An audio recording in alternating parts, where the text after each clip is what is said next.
And we are live on Facebook and YouTube. Hello and welcome, Andy and Jarid, Cleveland and beyond. He's Andy Billman. I'm Jarid Watson.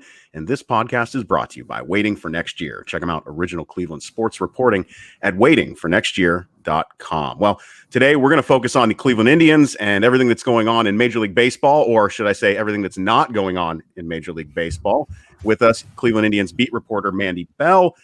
Mandy, it's been a while and a lot has changed in the time that we last talked to you to now in this crazy world, this crazy situation we find ourselves in with coronavirus and the Black Lives Matter movement and all of the protests that are going on. I wanted to check in first and just say ask you how you're doing.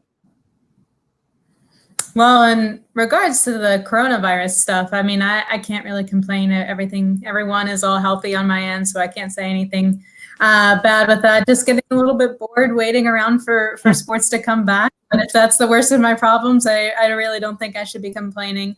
Everything else, I mean, everyone's heard about what's going around the country. I mean, I live downtown, so I was had a front row seat to everything that was going on. So it's just such a strange time going on right now, so unprecedented for so many different reasons. And I'm just hoping that everyone can listen and understand and do everything that everybody needs to do to make sure that we can all move forward with everything and make it a better place than what it is right now.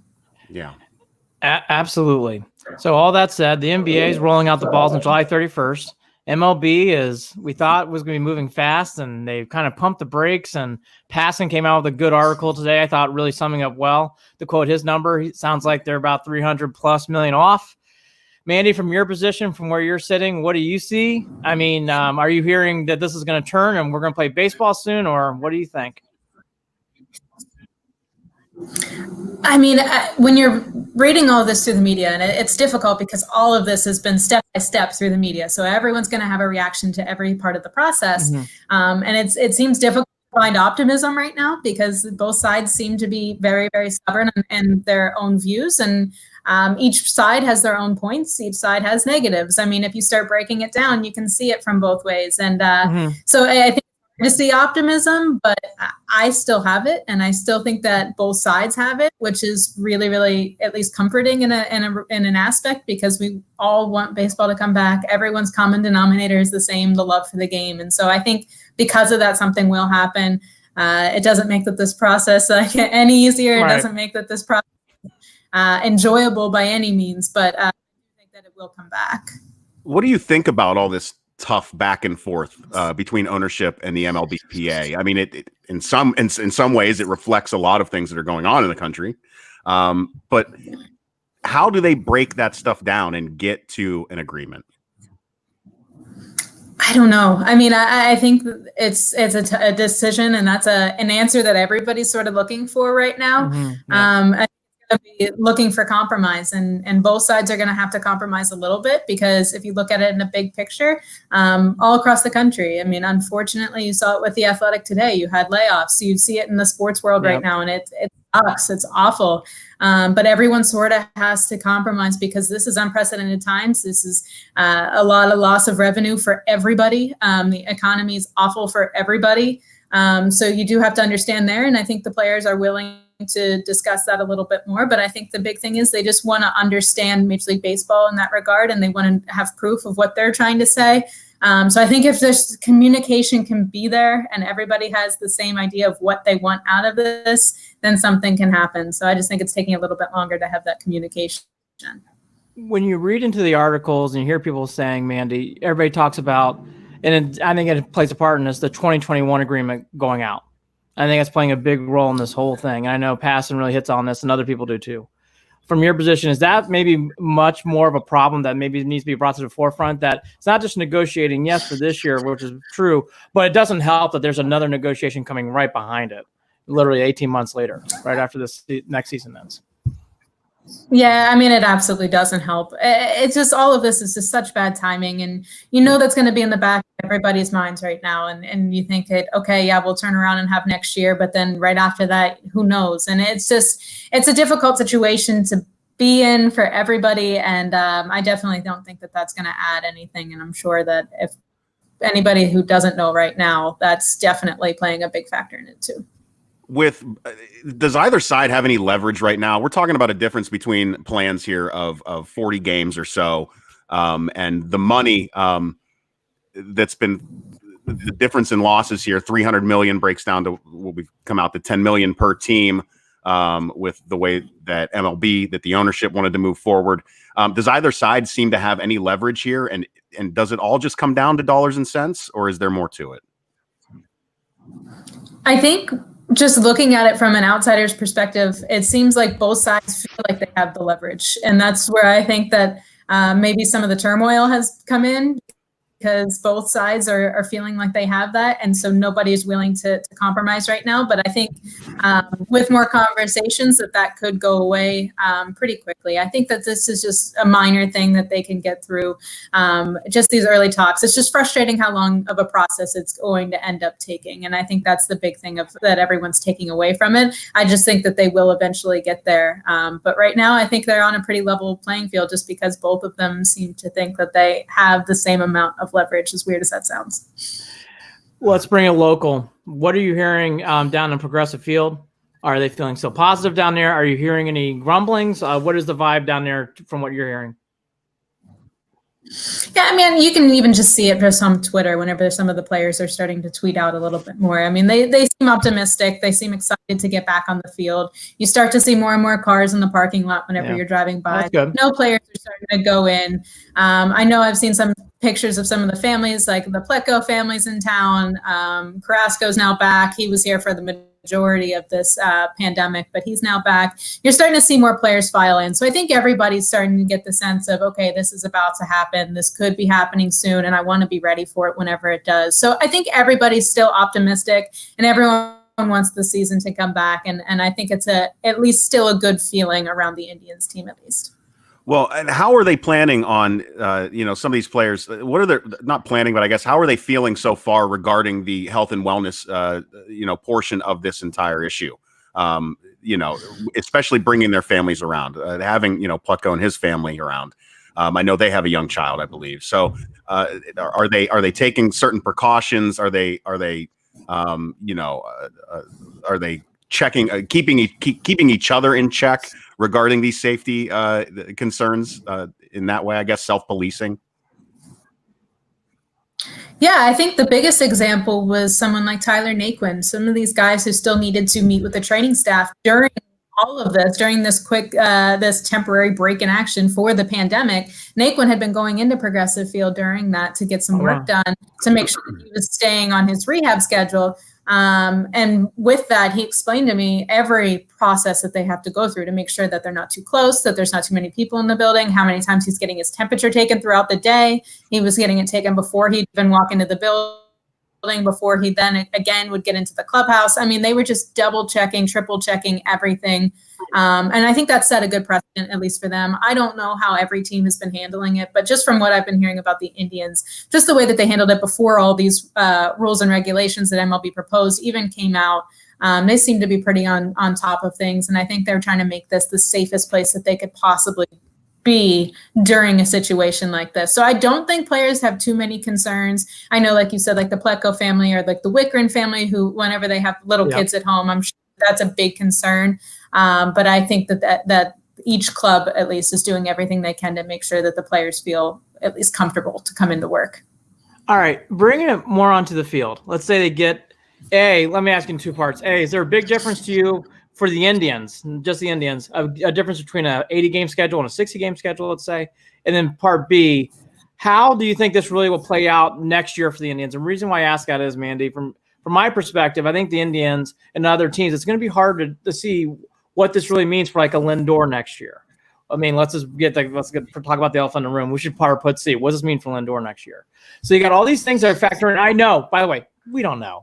I know that. But just if you had to guess and you put on your magic cap, you're like, okay, here's what I think is going to happen.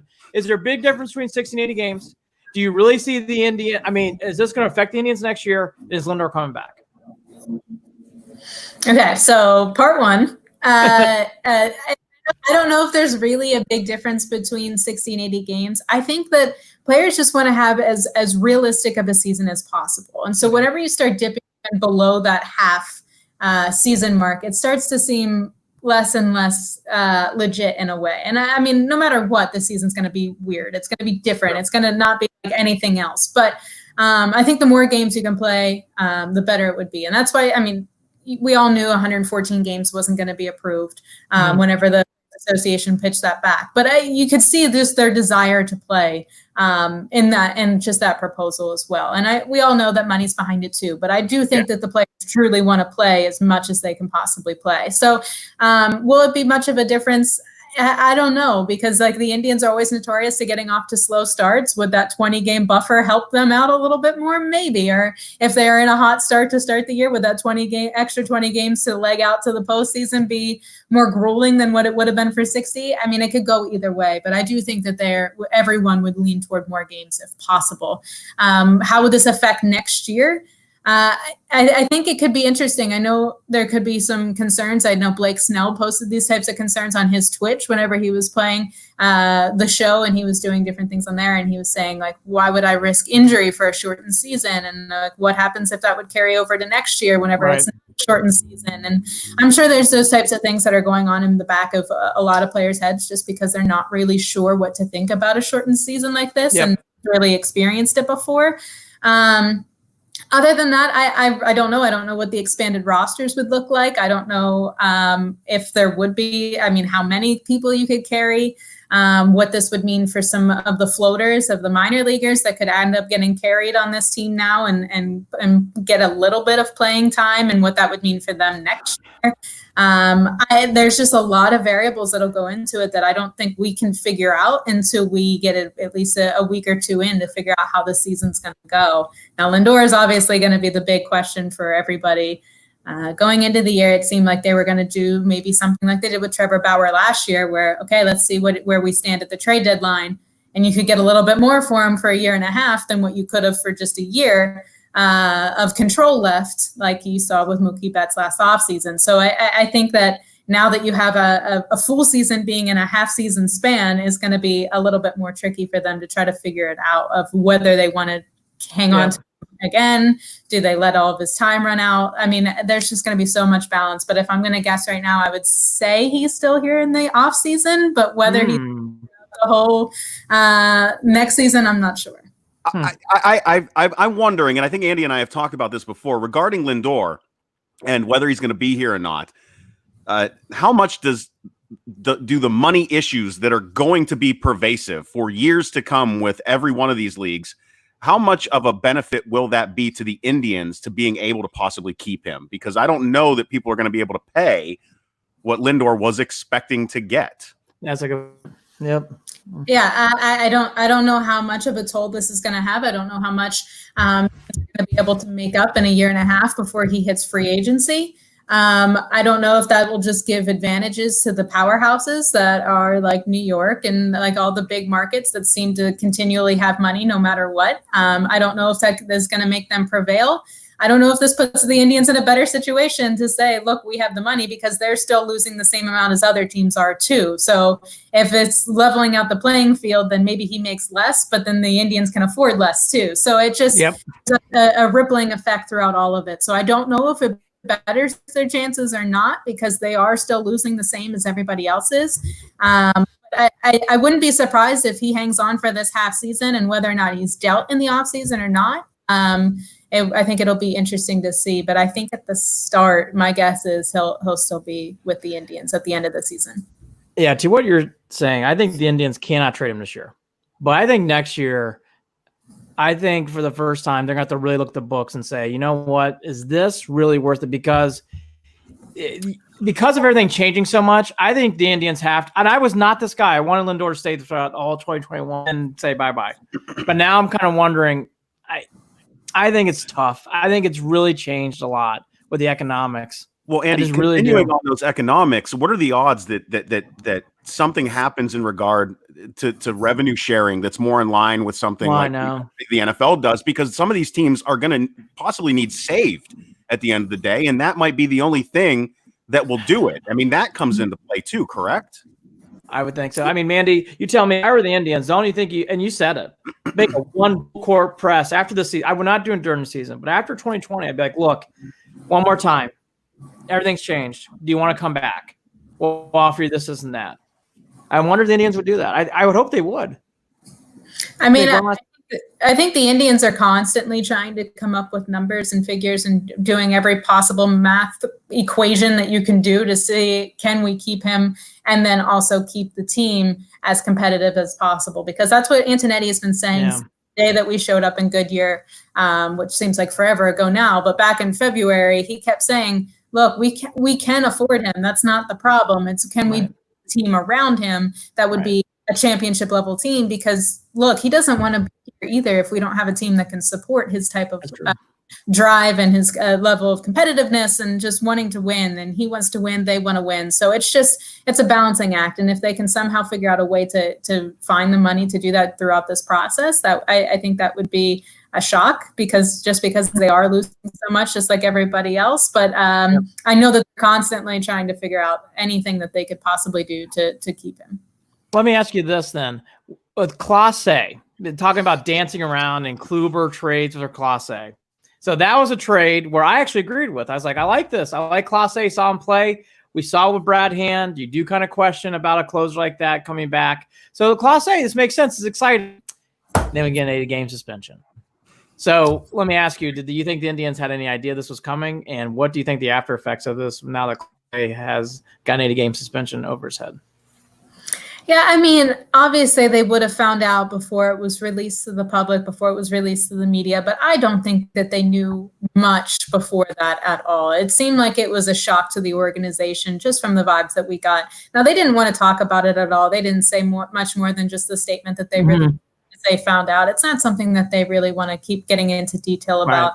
Right. I'm sure it was frustrating for them. I mean, you give up a 2-time Cy Young Award winner like Corey Kluber.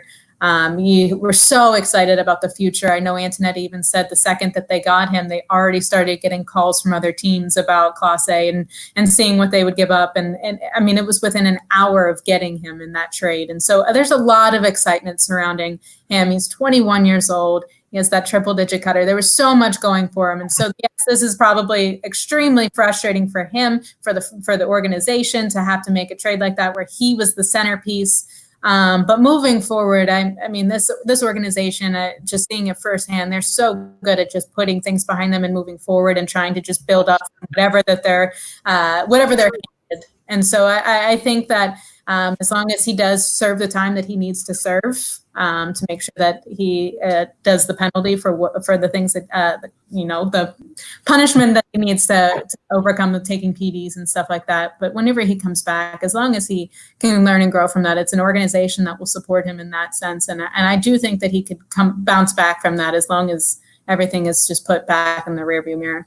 Yep. Yeah, don't let it happen again, right? I mean, that's really what it comes down to. Like, come on. Please. Come on.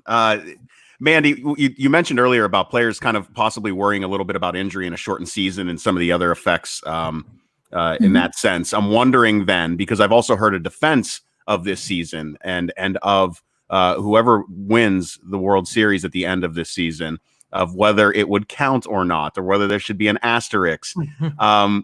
Where do you stand on that? I personally think you win it, that counts, because there's nothing but craziness around this season to begin with. So if you can gut it out and get to the end and take it all, that is what it is. No matter what, it's different. But if you win, you win. And I think that that's the way that you're going to take it. I've seen Tito quoted over the last few weeks saying, absolutely, I want to win. Like if we get this win, it's a win. I know there's concerns. I heard Clevenger on the Indians podcast with Jim Rosenhaus saying, do you have to be concerned about it? Because it seems like it might not be as legit of a season as all the others. And for any team out there, it would be most controversial for the Indians, because you're looking at a team with the longest drought. And if this is going to be the year that they win, would half of the world think, oh gosh, this doesn't count, and half the world said, no, it does, and then you just have that holding over the Indians' heads forever. So it's just like, I'm sure that that's something that people are concerned about going into the year, but to me, a win's a win. And if they get there and they overcome all of this stuff and all the wonky rules that it's going to have to go through to be able to make this year count, I think a win's a win. That would be so Cleveland though, right? I mean, that's 100%. So I mean, That'd be fucking brutal. That'd be fucking brutal. Well, all right. And of course, if we beat the Cubs too, and the Cubs fans are like, well, 16's better. Fuck, that would drive me insane. Just sitting with those fans in 16 in that World Series in Game 5. I would like nothing more than to beat them in the World Series. Okay, so let's go to on-the-field stuff. Let's say they play. Okay, Clevenger, Carrasco, Naquin's. Everybody healthy? Everybody feeling good? Who was hurt? Yeah, it seems like everybody's ready to go. The only thing is that Tyler Naquin still needs to get cleared by his doctor. Performed his ACL surgery back in September. That was supposed to happen the first week of April, but because of no traveling during all of this, his doctor's down in Houston. He's been up in Cleveland. So as soon as everything's ready to go, he's going to have to shoot back down there, get the green light. But he said he's expecting 100% to be ready to go for whatever spring training we have before the season starts. So I think he's pretty excited to get back. Is our starting five going to be Clevenger, Bieber, Carrasco, Plutko, and then you and I were talking about this earlier. Is that Plesac? Does that sound right? Starting five, if you had to guess? Yeah, it'll be between Plesac and Savali. I think it'll just be who shows more. I mean, you got to see a little bit more of Plesac in spring training round 1, just because Savali had some injuries that he was working through during spring training. But I mean, honestly, I don't think you can even rule out a possible 6-man rotation depending on how long training would be. For anybody. I wouldn't rule it out just now. I mean, that's just going off of gut and just thinking of, okay, well, if you're going to have a rush spring training and you're going to try to get all your starting pitchers as ready as they can be, I mean, you're going to have a shortened period of time to do that. And so they might not have the same pitch counts. Maybe they need an extra day of rest. So I don't know if having that Plesac-Savali duo will help them and give them an extra day to give everybody a little bit of a break just through the first few weeks. Maybe they can use that or maybe they won't. But I think that gives them a little bit of a flexibility to have that option if they would need it to help guys bounce back. Let me ask you this. The biggest name out of spring training was this guy, Anthony Gose. What should fans know about Anthony Gose? Because I was so fired up about Karinchak. I heard a little bit about Nolan Jones. We saw Bradley last year. We heard so much about Daniel Johnson, but Anthony Gose really became the name of spring training before the pandemic took a break on us. Yeah, he sort of snuck up on a lot of people. He was exciting. It was really fun to watch. You see him hit 100 in practice. I mean, Tito talked about the fact that he had triple digits, and to have a position player turn pitcher with that type of velo, especially a lefty, I mean, it was fun to be able to sit there and watch that, to sit there and see some of the reactions from the teammates and things like that. So he's definitely raw. His command needs some work, and Tito has said that. He said that the walks need to go down a little bit more, but I honestly wouldn't rule him out to be an option at some point, because you completely just do a 180 and then restart your career. But my goodness, the stuff that he had was really impressive. And if he can nail down that fastball command, I really think that he could be an option at some point, that should be a lot of fun. Like a real life wild thing. I was going to say the same thing. Exactly. Well, so think about this then. For your bullpen, you got Karinchak, you got Hand. I think Karinchak, I know Karinchak got sent down, but I think Karinchak's going to play a big role this year. Was Karinchak sent down just for arbitration things, do you think? Or was he really just needing a little bit more time in the minors before coming up? I think, honestly, a lot of paperwork things right before the year. I think there was just so many questions about what was about to happen. I know there could be concern if the players would get injured and would they stay have to be on the big league DL or IL, I should say. And like what concerns there would be there. So I think just because there was so much unknown going into that, just to make sure that they had everything correctly spaced out and people where they should be just heading into this, I think that's where it ended up being. So I think he would be on the big league team. How important is a solid, I mean, we're talking about a shortened season. Brad Hand coming out strong is extremely important this year. Boy. Right? Oh. No room for messing around, right? Absolutely. And then dealing with arm fatigue, obviously the off season helps, but if we're trying to think of any silver linings, it would be for the injuries, of course, but also could be for someone like Brad Hand, who didn't necessarily have an injury. It's just that arm fatigue, and you could start to see it toward the end of the year. He was gassed, and Tito kept saying like different things around like that. And, you talk to Brad Hand, and he's never going to say he can't do thing. He's never going to say that he's completely worn out, but you can see it, you can feel it. And he's not somebody that shows a lot of emotion whenever he's on the mound or in the clubhouse. Like he doesn't really have that much of a heartbeat. We always joke about that. It's always slow and steady. And so for him to even show any of that, you could tell that he was a little bit worn down. And so I think that if anything could come positively out of this, it could be a benefit for someone like him to get some extra break before the season starts.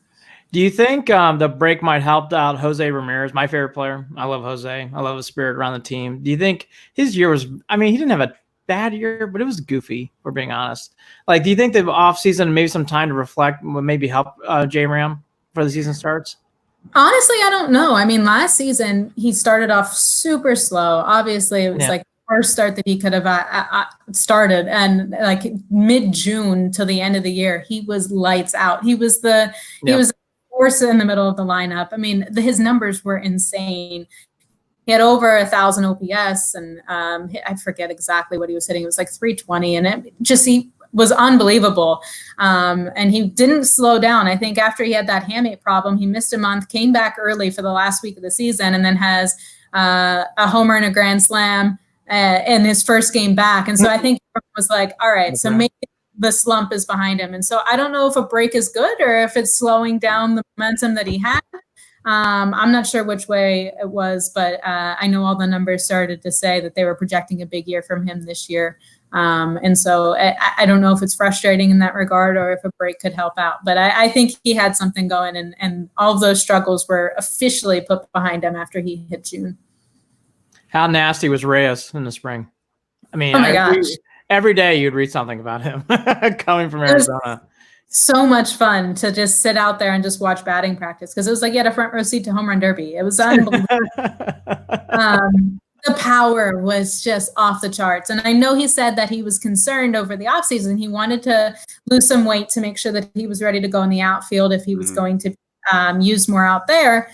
He dropped 18 pounds and he said, will this hurt my power? And then he said, I've never been more powerful. And that was at Tribe Fest. So we're like, all right, well, we'll have to see. Well, no, he wasn't joking. He's never been more powerful. That was really, really impressive. And I mean, we asked Antonetti about it, and he joked and he said, I think he hit that one all the way to Peoria. And like, it was just like, there was all the excitement about him. And so I think that's the biggest frustration for anybody, is just to have to see how hot he was and just to have to stop that and just cool that off completely.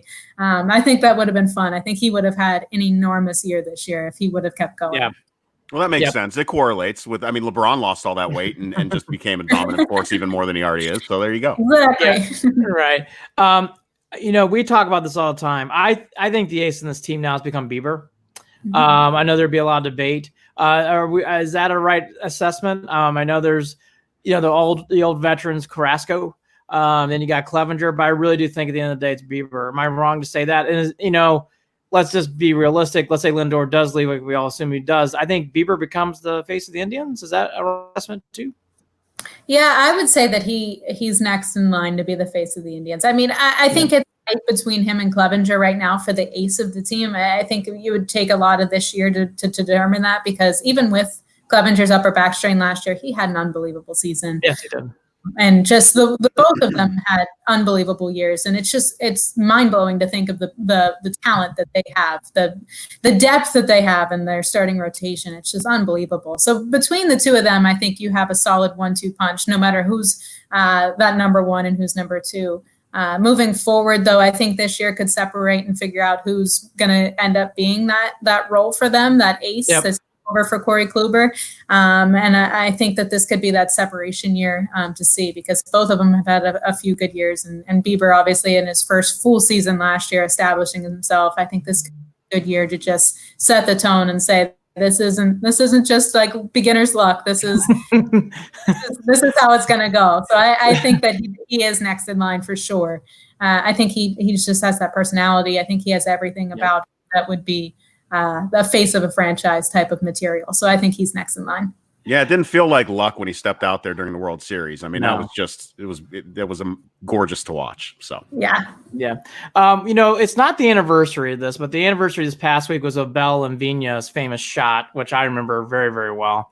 I think Vinya's still getting up, brushing himself off. Albert Bell, my gosh. Got his autograph on a ticket stub, 93 as a little kid. It was Oh, fun. all right. Oh, look at that. The fun days. So let me ask you, but we're not, because I'll be, hey, baseball will come back and be positive. We can't bring you back on July 28th. You'll be too busy. I want to talk about the anniversary is coming up with Trevor Bauer and that famous moment of him throwing the ball above the center field, the long toss moment where he has an implosion. You were there. Take us through those memories of what you remember about that day and that moment. Because again, it's one of those things that Jared and I laughed about back in January. It's like, holy crap, you forget all the shit that goes on in Cleveland. You forget about Trevor Bauer's moment in Kansas City. It's like the most insane thing. Just that I like. What? Like, I didn't have words. I think I was frozen when it first happened. Like, what did I just see? I was watching with my 10-year-old, and my 10-year-old, that's something he would do. He's in Little League. Like when I saw that happen, I was like, my dad would have ripped me off the field. My son Cameron goes, Trevor's in trouble. I'm like, Trevor is in big trouble.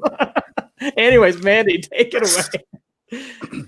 I mean, I remember I was sitting up in the press box. I was with Zach Meisel from The Athletic, and we were just sitting there talking, and then you sort of see him. He just threw the first ball that he had into the netting right over the on-deck circle, the Royals on-deck circle. And I looked at Zach and said, did he just throw that into the backstop? Or and he's like, yeah, I think so. And then the second one he launched over the center field wall. And I think it was just that moment of like disbelief, like what just happened? And my jaw just dropped and I'm thinking, oh my, well, I have to write this. And I just like froze and I didn't know what to do. I just like, I've never seen anything like that. This is unbelievable.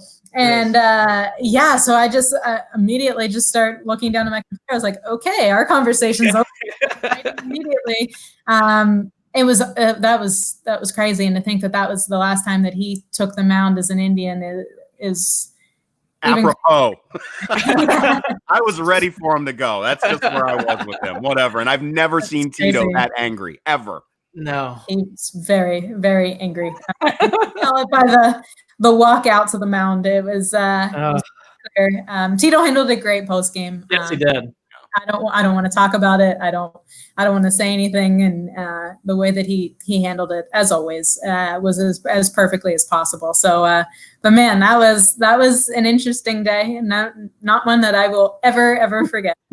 What were some of the what was the locker room like? Like, everybody always has a nice filter. Like, I'm sure someone after the game goes, "I gotta fucking admit that was a little crazy." Like that got a little nutty today. I've obviously not been around very long. Last year was my first full season, and it was very, very quiet at the end of the year when they were mathematically eliminated from the playoffs. But I don't think it was more quiet than that day that we walked in after Bauer threw the ball over the fence. It was so silent that it was freaky, and nobody really knew what to say, and we were going around the room, and it made it even more awkward for any of the interviews because everyone in the room can hear every single word that the player's saying. And so, Trevor opened it up with an apology, and, yes. and it was a well-stated apology that you could tell that he thought about for a while before he said it. And you just went around the room, and you could tell nobody wanted to say anything that crossed the line, but you could tell that there was a little bit of anger and with some of them and some frustrations. He even said it himself. He said, when I came down and I apologized to everybody, like, you can tell some guys are pretty mad right now because of the way I did, and I don't blame them. And he wasn't holding that against anybody. And talk to some of them and you could say, this isn't how we do it here. This is not the way that we should respond. And there was people making comments like that, and you could tell that they were frustrated with it. No, but there was not really any laughing or goofing around after that. No, not after the game. All right. So let's all go around the room here for a second. Do we all believe baseball's coming back? Mandy? Yes. Jared? I do. Jared? I do. Why am I the only one who's like, I don't know. Like, I've been thrown off by this process because they were so positive in March, and now it's just gone it's gone wonky. Well, hang on, Andy. Ask me again. Do you think baseball's coming back 2020? I don't. And if you ask me again, I do. Who the hell knows? Who knows? No, I know. Miss Bell. I don't know what's going to happen from hour to hour. Oh, right now. Well, by the way, that never said that's a good response. That's true. Buckle up. I mean, anything can happen. So let me ask you this, Mandy. If baseball does come back, do the Indians really have a shot to win this whole thing?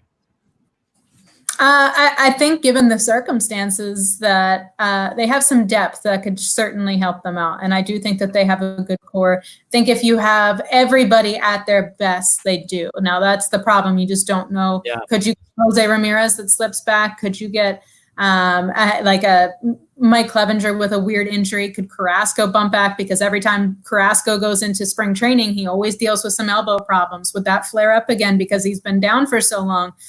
You just have all these factors that, like, would Franmil Reyes be Franmil Reyes from a few months ago? Right. Everything is working on all cylinders. I really do. I think that they do have a solid team. I think they have what they need to get there. And I think that they have the depth, especially early on as they're trying to work through just the spring training. I think that they have that to give them a little bit of an edge. There you go. Well, I kind of feel the same way. I think the one thing that's going to help the Indians, pressure now is released. And what I mean by that, it's like, hey, just playing games will be such a celebration. I think that will actually help this team. And I alluded to this many times, so I'll say it again. Francona, Turnoff, Antonetti really help out a lot right now. Because you kind of mentioned it, the minor league, I don't think it's enough respect as it should. Dan, you hear about Nolan Jones, you hear about Daniel, you talk about Daniel Johnson all the time. This guy, Tom, sounds like he's going to be really good. Bobby Bradley, we saw him. Jared and I both loved him last year. Karinchak, my God. Yeah, I want Karinchak's jersey right now. I mean, I'm just so excited about this team going forward. I do think that will help out this team. I think even before the pandemic, it's like I felt good about the Indians because there's still some uncertainty. I don't think there's certainty around any team. So I think that actually helps this team, in my opinion. I think it actually helps this team a lot going forward. God knows a key hurt. Yeah, I would agree with that. I think the biggest question mark for them right now would probably be their bullpen, and just not sure really how that's going to pan out and who's going to be in there. But in that same regard, last year there was a lot of uncertainty, and there was a lot of they're not the big name guys in that bullpen, and it was they averaged the slowest fastball velocity in the majors, and somehow they were the best bullpen through August. They had So Tito knows how to manage his bullpen really, really well. I don't know how the 3-batter minimum rule would affect that. But all this stuff took the attention away from the 3-batter minimum rule. So maybe that's true. Doesn't have as much as I don't know. I don't know how that'll affect things, but Tito does know how to manage it pretty well. And I think he showed that last year with a unconventional bullpen that they did have. So I don't know if that's as big of a worry as it should be, but I think that's one area that's a little bit questionable going into the year. Any final thoughts, Mandy, on the rest of this stuff? I don't think so. I'm just holding my breath that hopefully next time I'm talking to you guys that it's actually about a season being played and not so wondering what's going to happen or talking about a missed season. So just holding my breath that everything works out so that we can get some baseball back.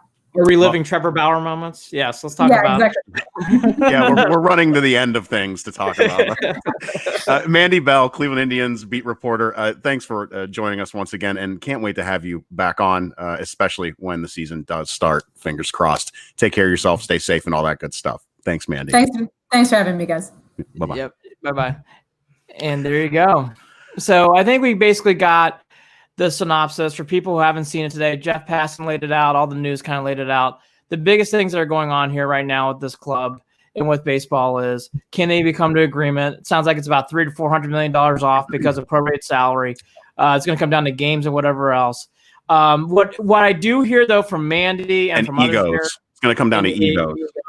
The biggest thing that I hear from everyone, which I'm surprised because it's not the news you're reading, is I think they'll get it done. It's like, really? Even still with all this stuff going down, people really do think it's going to happen, Jared, which is interesting. Yeah, I mean, it's like everything else. I feel like I've gone back and forth. There's times where I thought there was no way that they weren't going to have a season. Yeah. And now I'm wondering how the hell they're going to get beyond if they're bickering over the petty shit now. By the time they figure it out, it'll be, like they're not going to have time to have the number of games that they want in a season. Yep, so I don't know. I don't know how to have confidence in it unless they all really decide to put those things aside and really decide that they want to have a season. again, I believe that if you don't, you're really playing with the future of the league. I think MLB has got to really remember, and I will say you're getting that hint, which I think is why people think it's going to get done. What you keep hearing from people, Jared, is to what you're alluding to is whether it's owners, agents, and players, they're not saying it loudly, but they're saying under their breath, we know we can't not play. And so because of that, there's this theory that they will play, which is why I think optimism's high. I will just say again, though, there has not been that, like in the NBA, for everything that the NBA has gone to now, the one thing I'll give the NBA is they're realistic from day one. This is not good. We're in a lot of trouble. We have a lot to figure out. They said that in late March, early April. And look how far they've come. I think in MLB, they're very hopeful, but I don't see that being yet. I'm surprised yet, Jared, there hasn't been that golden road of like, here's what they're going to do to make it happen. There hasn't been any. Well, I think that you have to take into consideration the fact that Major League Baseball had a bunch of other internal issues going on, and true. External issues with the future of the game to begin with, and how it should be played, and how many games, and how to do the playoffs, and how to get fans back in the seats. Between so with the stuff going on with that, and the stuff going on between the MLBPA and the owners, and the distrust that has been there, you're getting it from both sides. Yeah. And the NBA wasn't there. Now, I will say this.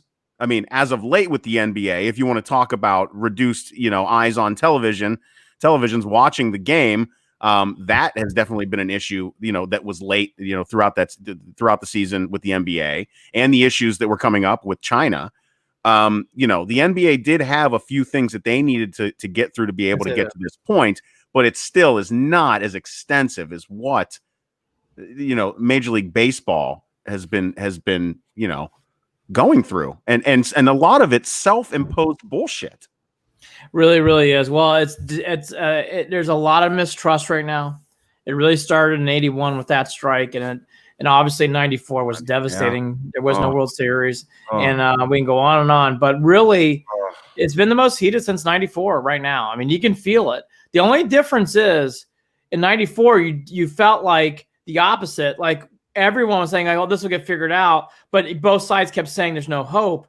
In this case here, everybody thinks that there's going to be a resolution, even though there really is no resolution on the table. So my last thought on this, and then getting the Indians real quick, and then we can toss to the NBA. Manfred, I think it's a big moment for him. I think Manfred really needs to be the voice of reason. And yes, he represents the owners, but he needs to have an Adam Silver moment here. He needs to get in there and say, I'm going to talk and get through this and grind us out to an agreement. And so far, Jared, we have not gotten that vibe from him. Well, I'm hoping again, Andy. Finds it. Again, Andy, these are the cultural issues within this country right now that we're speaking about. That people are afraid to take things by the balls and be a fucking leader. Don't be an asshole. Don't be a partisan. Don't sit there and try to fight the other side just because you don't like a certain policy, depending on whatever this is or that is. Figure it out, negotiate, work together, come together, make it happen, period. That said, at the same time, I mean, obnoxious, wrong is still wrong. Let me clarify with that. Wrong is wrong. But that, again, will take leadership to call out. Yeah. Here's my final thoughts. What you just said is very true. In baseball right now, they have leaders, but those leaders are not diplomatic. There needs to be diplomatic leadership. Like there's leadership with Manfred, but he's not being diplomatic. Tony Clark is I would call him a leader too, obviously. He's not being diplomatic. Someone needs to get in there, and I think Manfred has to be the one. He's going to have to speak for 30 owners. He's going to have to get and work with Tony Clark to get something done. Diplomatic rights. I agree with you about leadership. Being a facilitator. Yes, he needs to do that. When it comes to the Indians, if baseball is going to happen, which we all still assume it will, even though with all the things that are going on. The one thing that I thought Mandy brought up, which we've talked about a lot, is the structure of this organization is good enough to win this whole thing. The structure of this organization, there's more talent in the minor leagues than people realize for the Indians, and it's up and coming. Now, they're not superstars, but there are good players. And I think that's going to play a role in baseball this year if they do play, because the amount of flipping and the amount of games being played rapidly, you're going to need players to be ready to go. You're hard-pressed to find another team in the league that has a foundation that is as solid as the Cleveland Indians. Yeah, I just think the Indians will be ready to roll. I think it'll be more exciting what people think. To leave it there, though, the big question was going to be hovering anyways, Jared, but the elephant in the room is obviously the Lindor situation. And with this situation, this absolutely just enhances that topic because it's going to have to be now because of the economics that's going to be being thrown down if they do play, even if they don't play. The Lindor conversation it was going to get rapid anyways, Jared, but it's going to get more heated up. If they do come back, or even if they don't, it's going to get more rapidly. Yeah, that's going to be a big conversation. And we've acknowledged all of the variables that not only come into that move just within the Cleveland Indians organization, but throughout the rest of the league and what it would take. Yeah. What may need to happen change wise, whether it be revenue, whether it, there's so many variables to account for right now that can't be accounted for because you just don't know. Known unknowns, Andy. So many known unknowns. No unknowns. Well, there's your Indian stuff for today. We appreciate Mandy coming on. I thought this was a good time to have her. Yeah. We were hoping by Friday we'd come to some sort of agreement. They didn't, but there's the latest and greatest from Mandy, and you can check her out on Indians.com. Let's go to the NBA. The NBA on Thursday, June 4th. Today is the Friday the 5th, but on the 4th, the Board of Governors voted to approve a 22-team format to restart the 2019-20 season. The only team that did not vote on this was the Trailblazers, so it was 29-1. Trailblazers being the only one that voted this down. There'll be 13 Western Conference teams, 9 Eastern Conference teams, no Cavs. We'll get to them in a second. Yeah. The Western Conference teams will be joined currently within 6 games of 8th place in the 2 conferences, New Orleans, Portland, San Antonio, Sacramento, Phoenix, and Washington, all playing for that 8th slot. Sounds like there's going to be a play-in tournament that will include a 9th and 8th seed. The big thing that comes out of this, which they are going to obviously heighten, is there's going to be everybody's going to Orlando, games around the clock. They're going to have games every 4 hours. They're going to be rotating games, so it's going to feel almost like the NCAA tournament, Jared. Yeah. We're going to have games on top of games. I am welcoming this. Can't wait. Everything ramps up in July. I believe it's July 9th. They started doing training camp and all that other stuff. So everything gets ramped up. Before we get to the Cavs, and it sucks that they're not a part of this, just as a fan, I am ready for this. I can't wait. I have this question. How's the TV deal going to work on this? Who's airing these games? Are they going to be all on ESPN and ABC and rotating through? Am I going to need to get a league pass? Because I shut mine off. That's a great question. That's a great question. I would say this, to your point, Jared, you would have to figure that Turner and ESPN are just going to have games flip-flopping all day. Almost like the tournament, you would think. But the big part that I know of why this deal went down is because of regional television. So how does that impact? Meaning, like this Comcast Boston, do they want exclusive rights to the Celtics games in their region? I don't know. Will they black out the national signal and just air the regional signal depending on where they're at? Yes, there's those are. Geez, I mean. They sound silly, but they're very important economic questions. They're very important economically, and I would hope that they would come to pretty quick, easy agreements with that stuff, though. We've all lost a channel or two because of holdouts. So. to what Jared's alluding to, you really do hope it isn't league pass. You're watching 8 games a day or 10 games a day or whatever games it is. What you're hoping for is I can just turn on ESPN, ESPN2, Turner, TBS, and I can watch all the games all day. Because am I excited about the PGA Tour coming back? Yes, I am. Am I jonesing for some of these other things to come back? Sure. I cannot wait for something like the NBA, MLB, and NFL, college football, college basketball. To have the NBA back is great. It's exciting. And I miss the Cavs not being a part of it. But I got to be fair. Like, I'm still watching anyways. So I want something. We've also got to be, realistic about whether this can actually be pulled off. I mean, there's reports today already about University of Alabama football players that are coming down with coronavirus. How are the leagues going to? Because once it gets in, I don't know how. I mean, test and contact trace. I don't know. I don't know. So let's go down this road. Let's go down this road because obviously the big thing that everybody worries about, and it should be, is like anybody getting this. That's going to happen. The difference in this sport, as we all know, is, it would be horrible for any player to get it. It'd be horrible for Carlos Santana or someone like that. But we have Bobby Bradley. You have things that can come in and replace, right? If Jason Tatum, LeBron James, Kevin Durant gets Kevin's not going to play. Word that I heard, Kevin's not going to play. Well, it seems to be on the fence. But let's say it's James Harden, Jared. It's horrible. That's a player. B, you feel sad for him and his teammates because now you got a quarantine team. But it isn't like you have a minor league, just from a competitive basketball standpoint. Replacing James Harden is not like replacing someone like a Carlos Santana. It's very, very different. Correct. It alters the entire trajectory of that team. Basketball is such a 5 in, 5 out. It really is. So to lose someone like that is not subtle. And that's 4 weeks at least, probably a month. So yeah, all that's true. This is coming on the toes of playing in Orlando, in a state where the numbers are jumping once again regarding coronavirus. And Lord knows that, with everything going on right now and everyone outside, and things opening up, you don't know. We're not going to know for another week or two what kind of a spike we're talking about here. People and players are going to get it.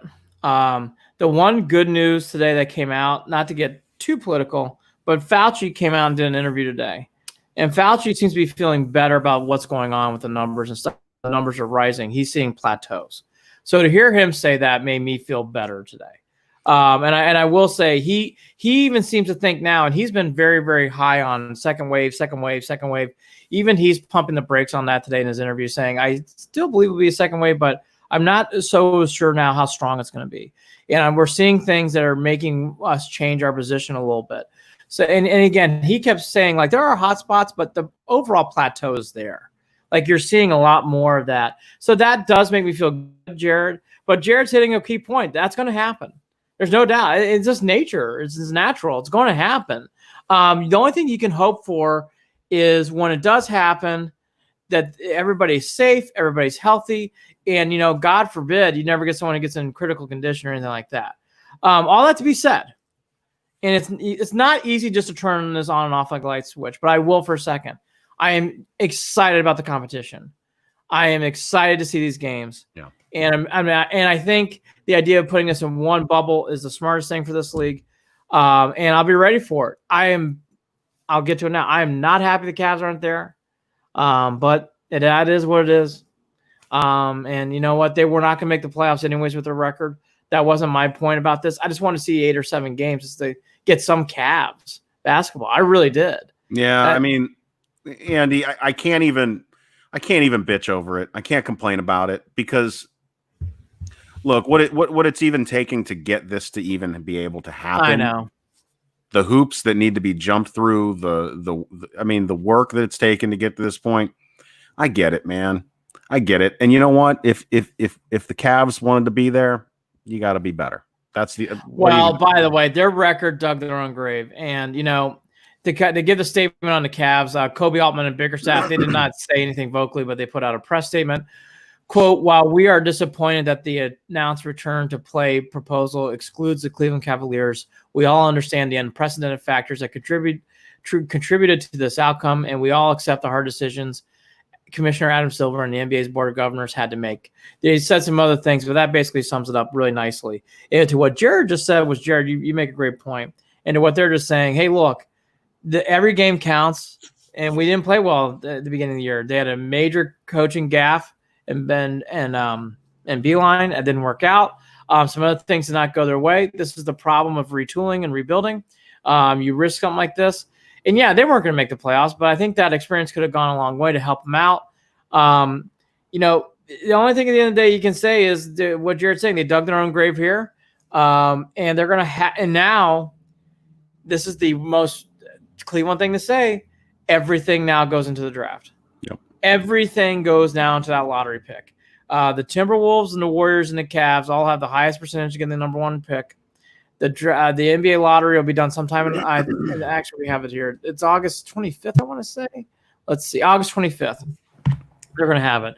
And the Warriors, Timberwolves, and Cavs are the highest chance, 14%. Which, by the way, that doesn't even really mean anything anymore either because the percentages it's so slightly changed as you go down that list, right? It's a lottery. Look, it's a lottery. The Cavs could draft 1. They could draft 5th. We'll just see what happens. Yep. all that to be said, that's where the Cavs are heading. And you hate to say something like that, but Jared, we obviously know that the two bigger conversations, which I think both are pretty much known, Tristan Thompson's not coming back, which is sad in a ways. It's another end of the era of the Cavs championship in 16. But being realistic, you can't see him coming back with free agency on the horizon and for him a chance to play for a team to win a championship, which I think he'd want to do. And then B, will Andre Drummond pick up his contract?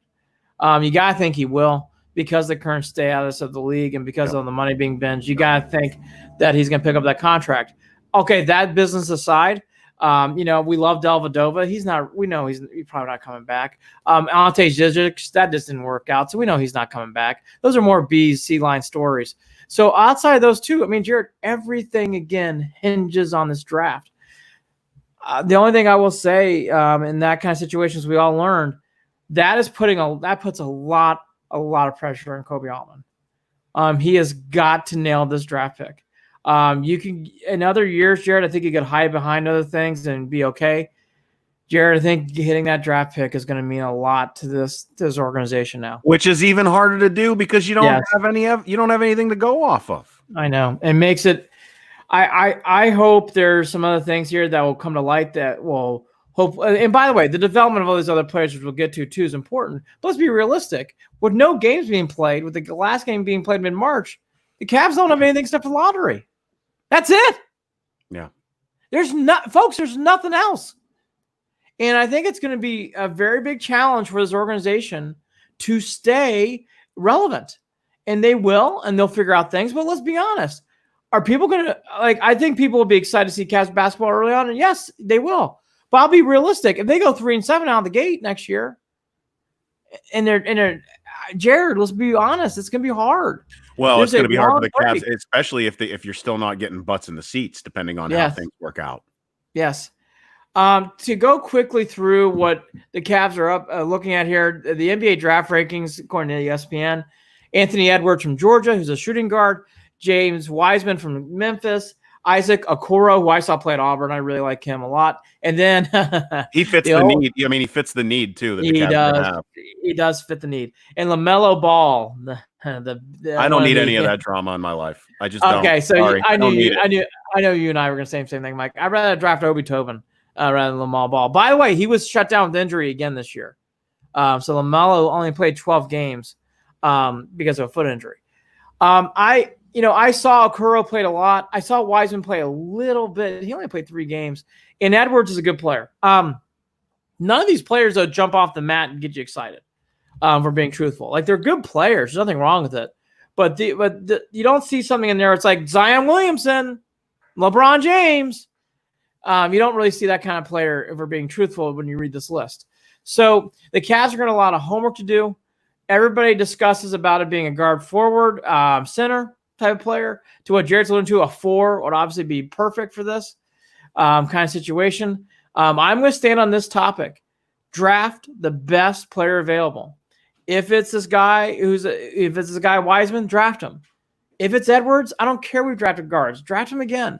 Keep getting the best players in this draft to go there because that's what basketball is about. Yep. You got to have the best talent on the floor. Yep. And so I don't get hung up because of Garland and Sexton. We drafted 2 guards. If Edwards is the best player, take him. He's there. I would not get hung up on position so much. I get the best player available. Now, to the flip side of this argument, which is obvious and it's true, everything now goes to the offseason about 3 guys, Garland, Sexton, and Porter Jr. Though that goes into everything about next year. They're going to have to see great improvement. For the Cavs to do big things, those guys are going to have to take a big step leap forward. You saw moments from Porter, got you very excited. I think Sexton's a good player. I think he gets bashed too much. He's not a great or elite player. I don't know if he'll ever be that, Jared, but he is a good, steady player, and Garland just needs to play more. You saw flashes from Garland that made you excited, like the end of the Minnesota game where he hit big shots, and then you saw other moments against the Clippers at home where he looked terrible. So Garland really was all over the map, but those 3 players, along with this draft pick, are your future. And then you got Kevin Love. I don't think he's going anywhere. Well,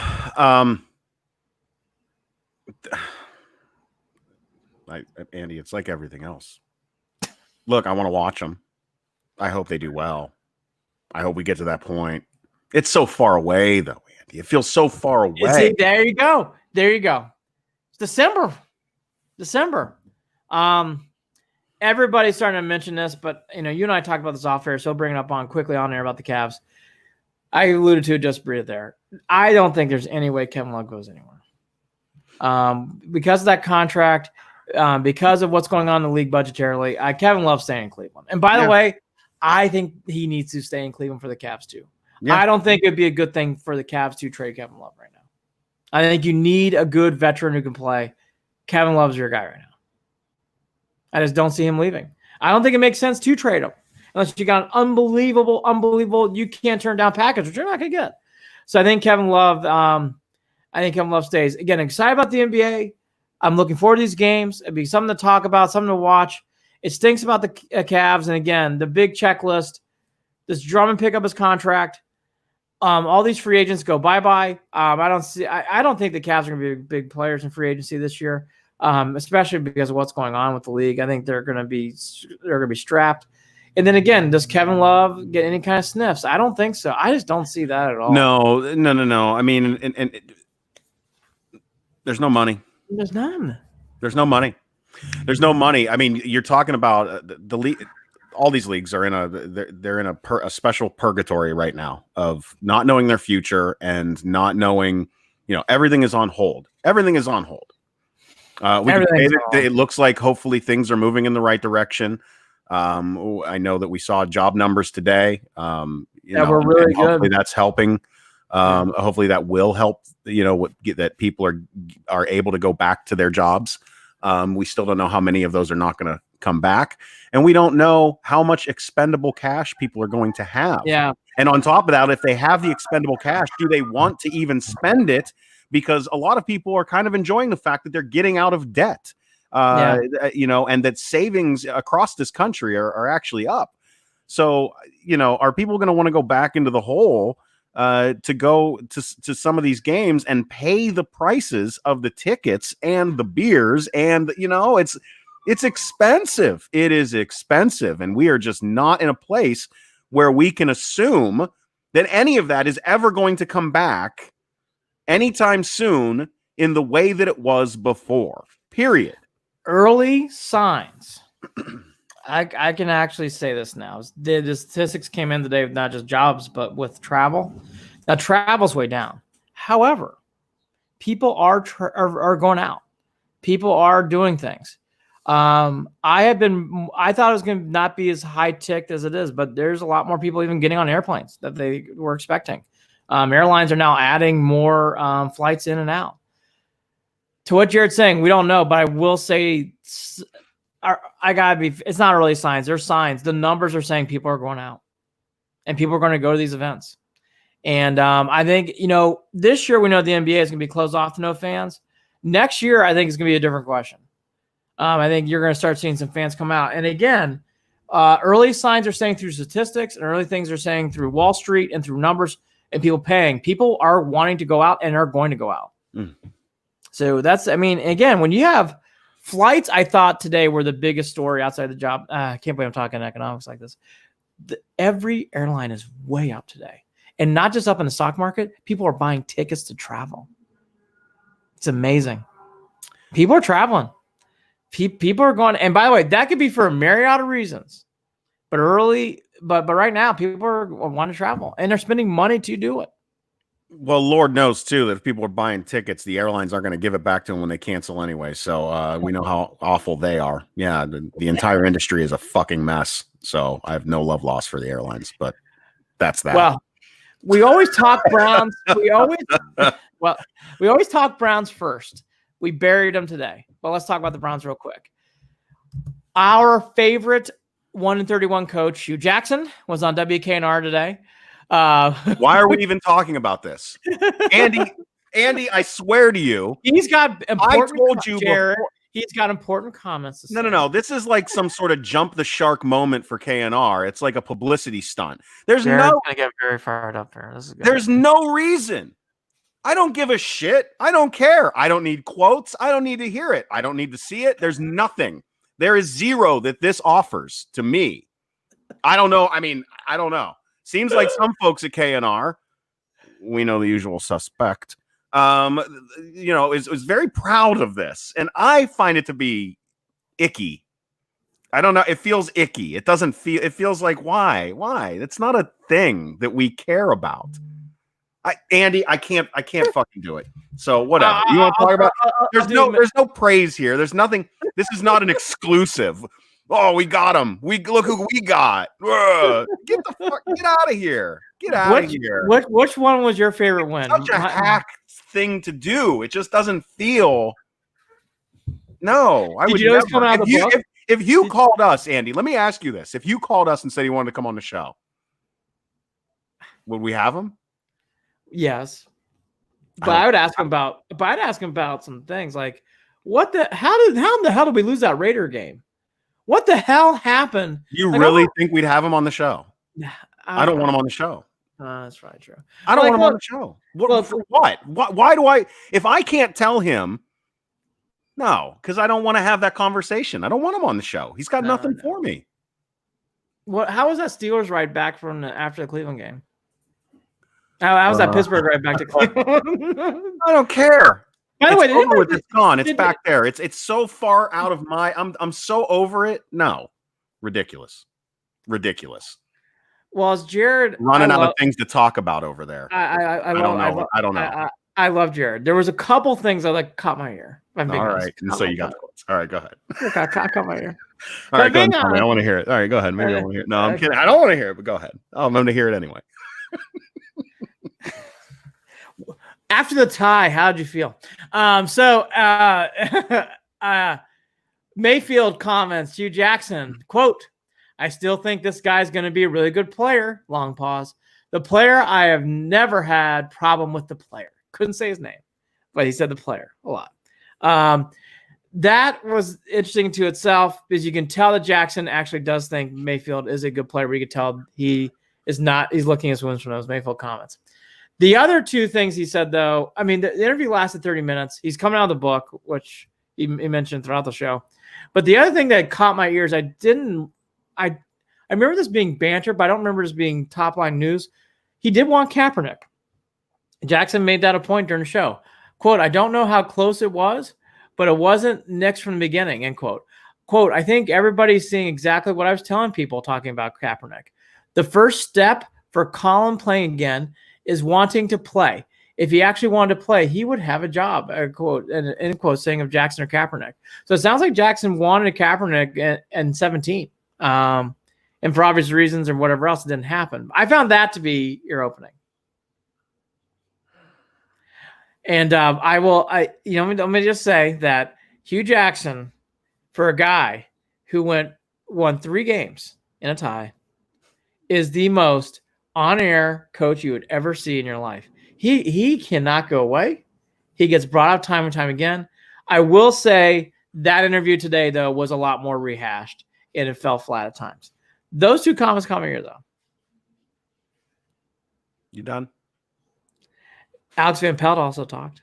Let's transition into that.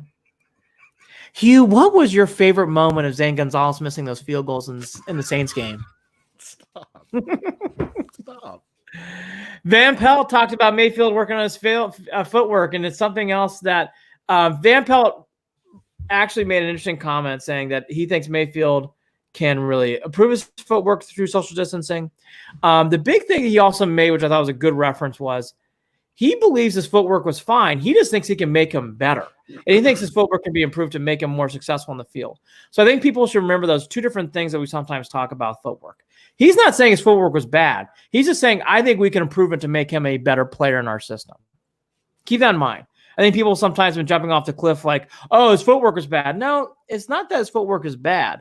He thinks his footwork is going to make him into a better player and that is going to make him more successful on the field. I thought that was a good explanation from Van Pelt today about that. Baker, as you've heard some of the comments, he's doing everything and more. The other big thing I took out of that, outside of it, and everything else is kind of more, everything else, calling plays we'll get to at the end, but I really like the fact that he basically said, or not basically said, sorry. I lost my thought for a second, but Wills, the left tackle, they are all in on this.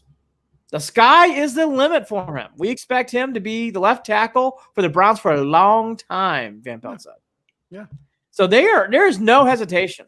Yeah. They think Jed is going to be the guy for a very, very long time. Yeah.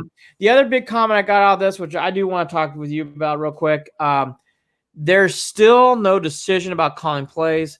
Jared, I do think at this point, I mean, we're at June 5th today. Yeah.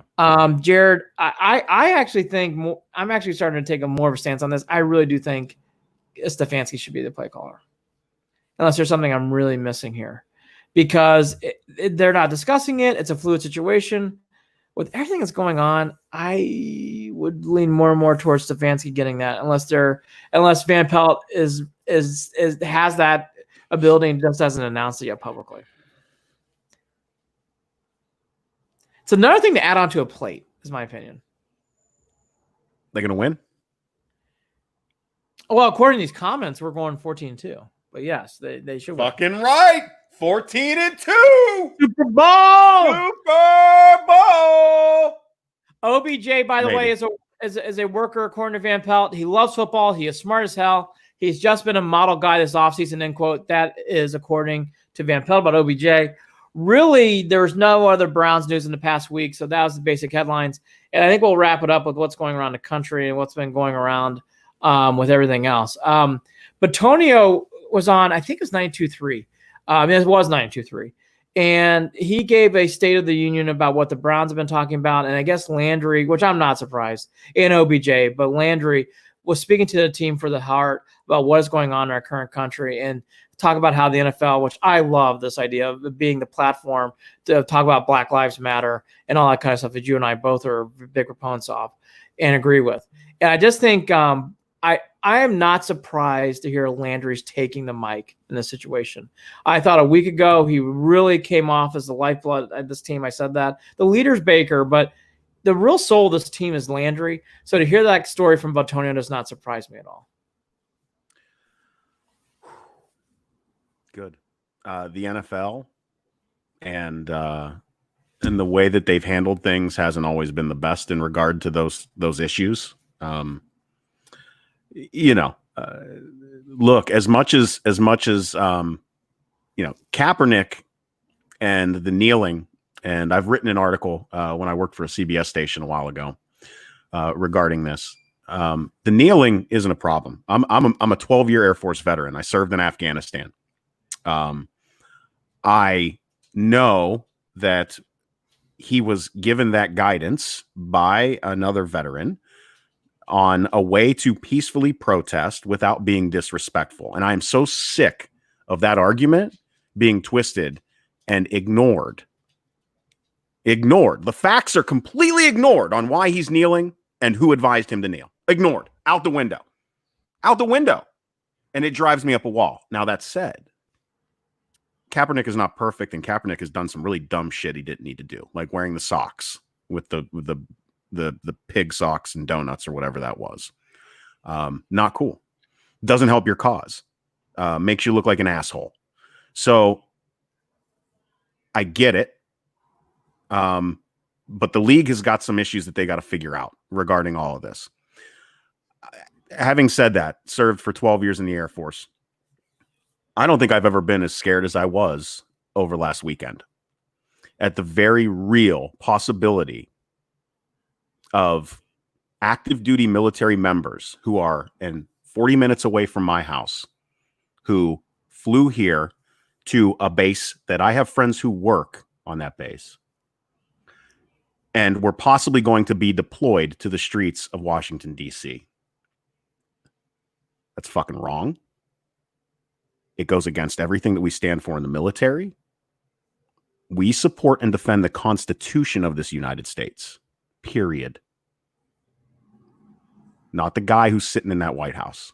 Now, you can have your beliefs and vote however you want, but again, the facts are the facts. And that was about to be a very bad and wrong thing. And that's why you've seen so many former and backhanded ways, current military leadership, top brass, come out with statements saying and reminding that the Constitution is what we answer to. So thank God those troops are being sent back to Fort Bragg. I really do worry about the situation that some of these guardsmen are put in. The Air National or the Air National Guard, Army National Guard. The situations that there's like I don't know how many states worth have been sent to DC.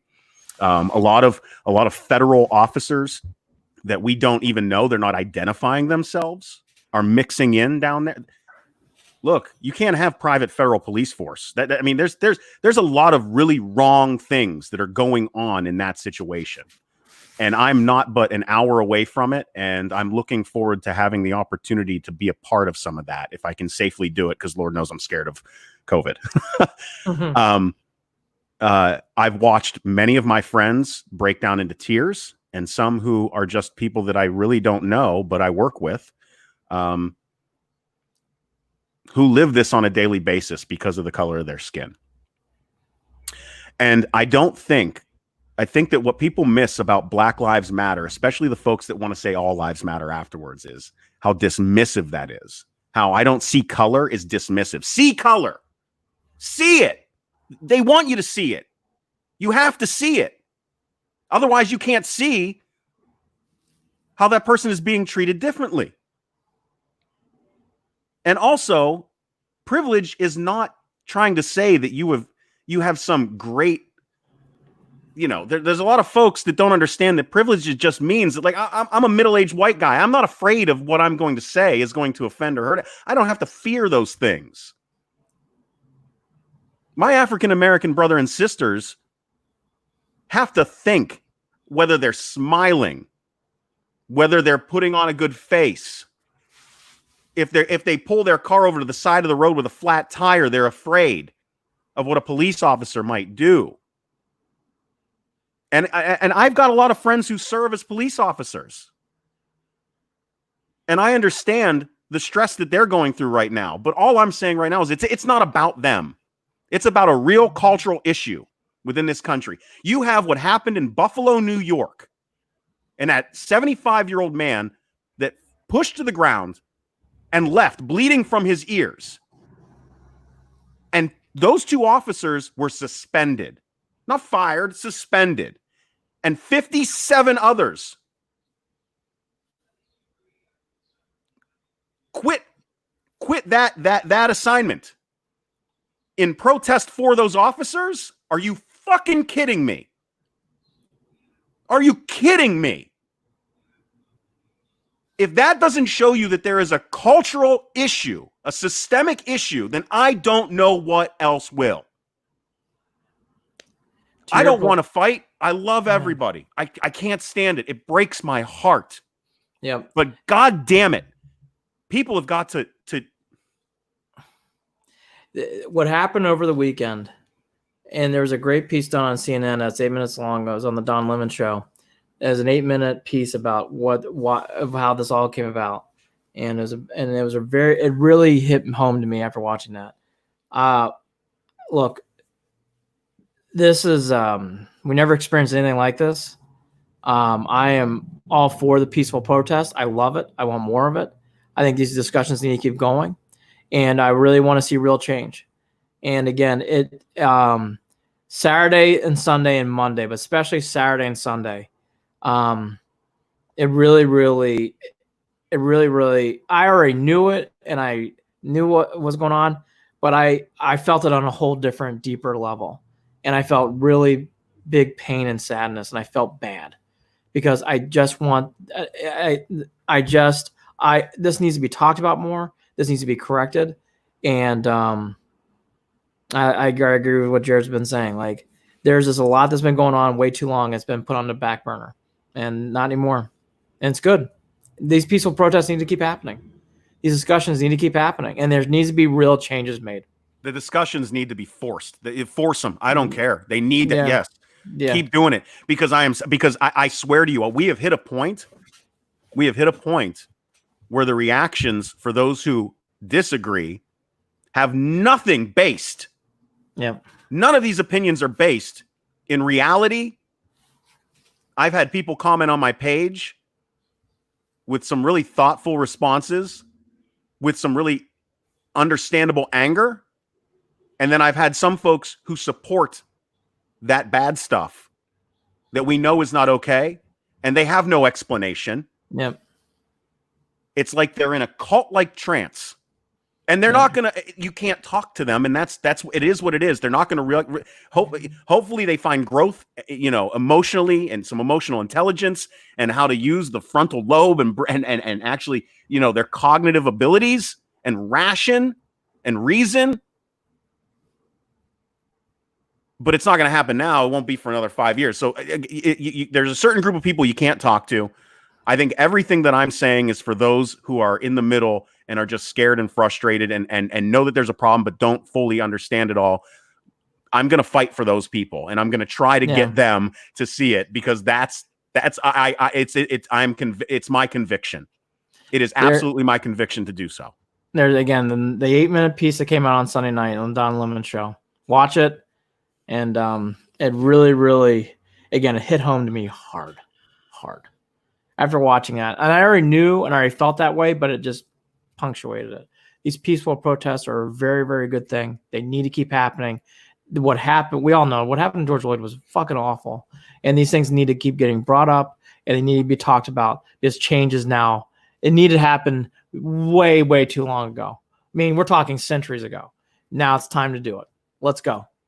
And I think it's all a good thing. And it's hard not to watch, and you keep watching it, and it's just something. I mean, I know you've been doing it too. You want to keep watching, and you want to be a part of it. You want to be in there and be like, hey, look, I think I can. I want to talk about these things. So I think it's time. It should have been long ago, but let's bring it up now and bring it to the forefront.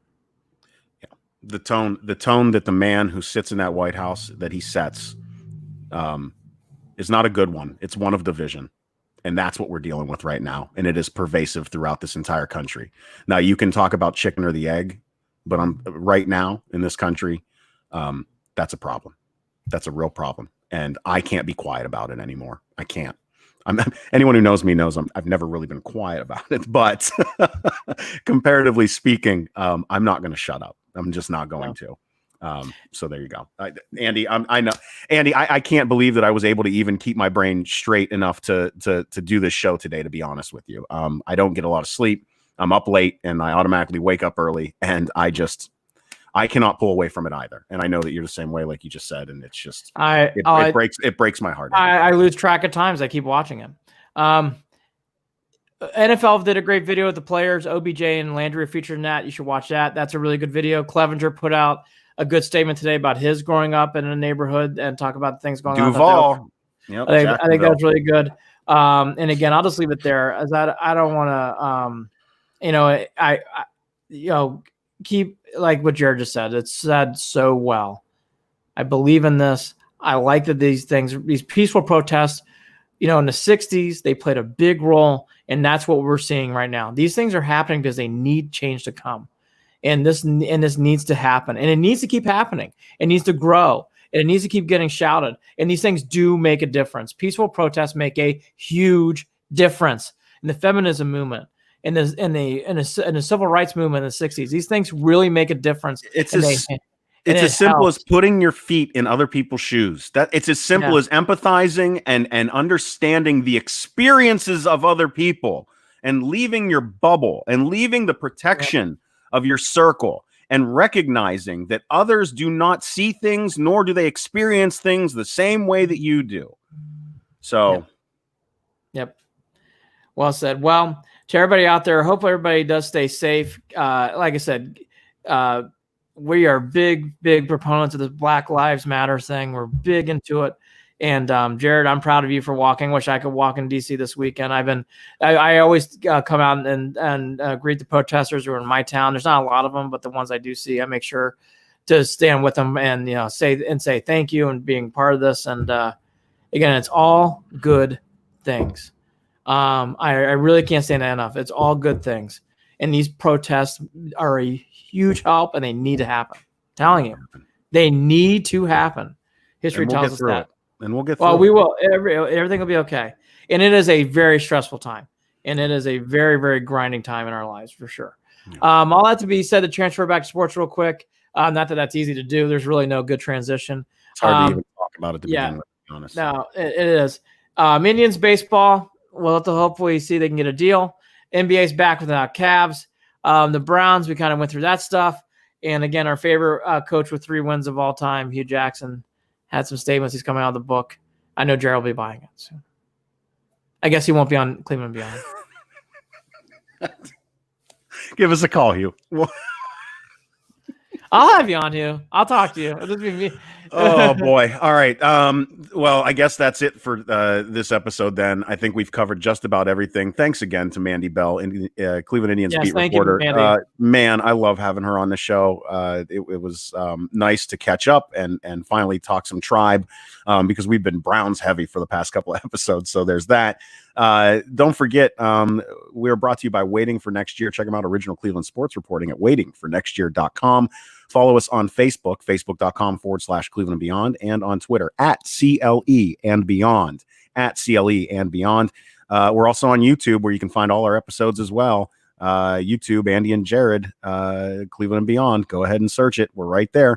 And just shoot us an email, andyandjared@gmail.com. Andy, let's go ahead and wrap things up, brother. You got anything left? We will do another show next week. I believe we said Wednesday, correct? Yeah. There's real no news on baseball. It will be a Brown season in review. If there is baseball and they come to agreement, we'll do baseball. Later on in the month, we'll do a Cavs recap at some point too. I just think it's too soon right now.